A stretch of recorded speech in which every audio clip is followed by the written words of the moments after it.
In this video, I would like to give practical advices or teachings to the male followers of this channel,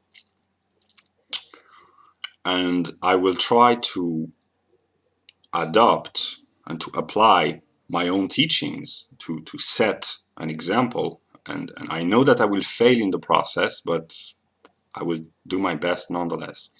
And the first thing that I would like to make clear is the distinction between theoretical reason and practical reason. In the most simplified way, theoretical consciousness means that you seek to put the determinations of the world, the determinations of being, the way things are, you try to put your mind in accordance with the way things are. You try to understand reality, to seek truth, and truth is the adequation of the mind with the real. So in a theoretical consciousness or theoretical reason, you change your inner determinations, your state of mind, to put it in accordance, in adequation, in acquaintance with the exterior. In practical consciousness, you begin with internal determinations, with a plan, a will, a desire, a motive, an ambition, a project, a vision, and you try to bring forth determinations into reality by changing, modifying the state of things, and exteriorizing your mind, the content of your mind, in reality, by transforming reality to make it adequate to mind. And in a deep and high level, theoretical and practical reason are identical, because in order to seek truth and understanding, you have to make an act of the will to change your prejudice, your bias, your illusions, your representation, and to it's an act of the will to understand. And will, as previously defined, the exteriorization of the inner determination of the mind requires intelligence and cognitive understanding. So at the very high level, they are identical. But the philosophy of Hegel is a purely cognitive grasping of reality. But the more you understand reality, the more you understand that your duty is to share your knowledge with others, and that's a reciprocal dialectical interaction. So I've made a list. I have not thought about it deeply, but what popped from my mind, of 10 teachings that I will try to adapt to myself and to adopt. And the male followers, it's not for the women, it's only for the males. I would like them to follow these teachings if they think that I have something to teach them. Rule number 1: always remind me of who I am really in truth, my real self. And I know deep down that I am a spirit, that my real self is my mental faculty, and that this individual, this empirical individual that you see, is not the real me. It's a part of me, but it's not the real truth in me. So teaching number 1, whoever you are, do me a favor and always, when necessary and possible, remind me of my spiritual self by any means necessary. That's the rule number 1. Rule number 2: repulsion and attraction are logically united, and therefore you are attracted by what is repulsive to you. You are fascinated by that which you hate, in a way. That's a fundamental determination of being, and since we are psychological beings, every human being carries within him this fundamental logical determination. So I speak to myself and to you.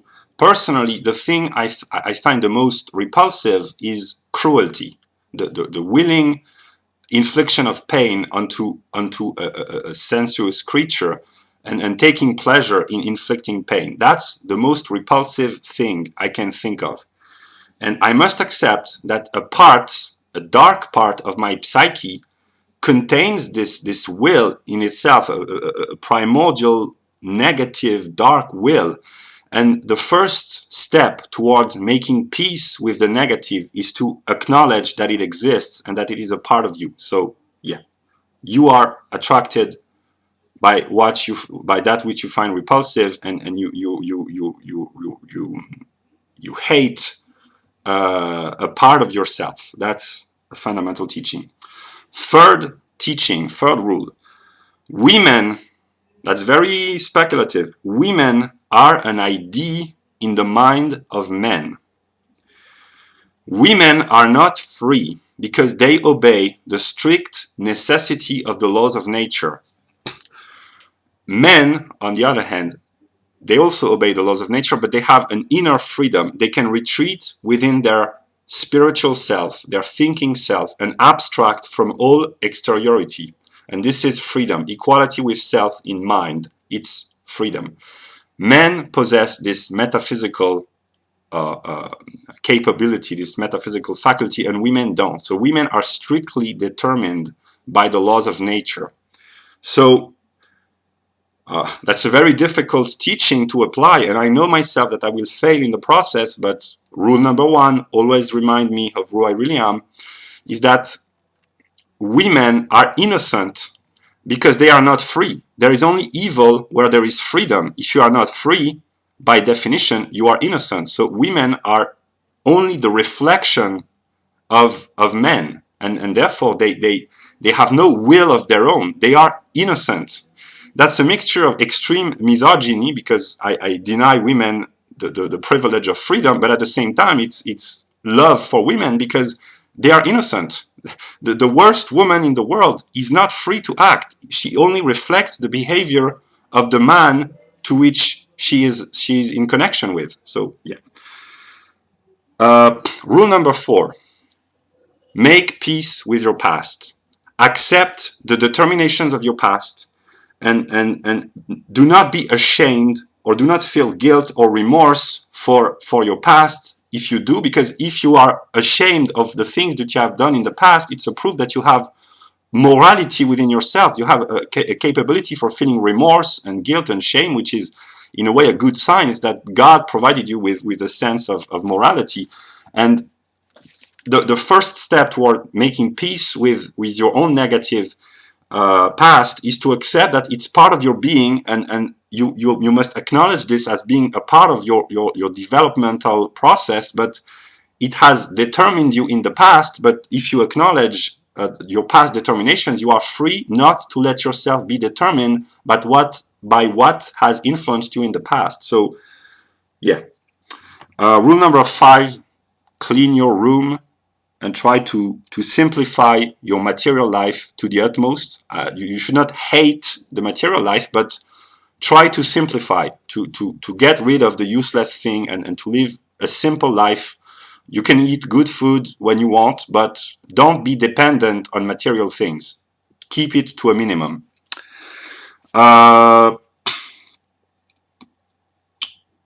Rule number 6. Try to the best of your capability to embody, to become the living manifestation of the highest idea you ever had about yourself. The highest idea I ever had about myself is that I was a light,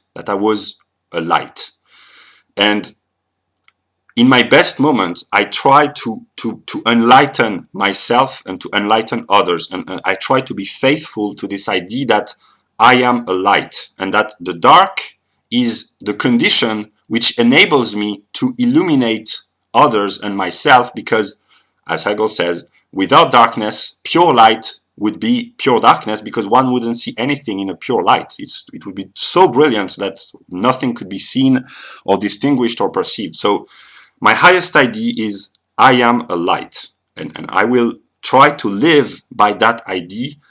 I know that I will fail at some moments, but the failures will be the opportunity for me to step up and to shape up and to, yeah. Rule number 7, read Hegel. Rule number 8, read the news because it's the manifestation of spirit. So rule number 7, read Hegel to have a conceptual understanding of reality. Read the news to have a concrete, one might say, expression of spirit, and not only the news, but the books which appear, the movies which appear, and try to connect the manifestation of spirit in the everyday life with the highest conceptual understanding of logic and the Encyclopedia of Hegel. Rule number 9, try to the best of your capability as a male to think encyclopedically, namely to connect any event with the totality of all knowledge. You cannot be a specialist in everything, but try always to see all the various aspects of an event, logical, physical, chemical, biological, psychological, economic, social, spiritual, artistic, religious. Try to extend, to widen, to broaden your view, and try to become interested in as many topics as possible, at least in the general outlines, and you will have an encyclopedic view of being, which is the purpose of being. And finally, rule number 10, which is very difficult, but try to smile even when life is hard. And life is hard, but try to keep a smile even in the most dire and most difficult circumstances. That's the most difficult teaching, but maybe that's the most valuable. So here's for the 10 rules that I just made, but maybe they will change. But the most important is the rule number 1. Always remind me of my real self, which I know is spiritual. That's the most important rule.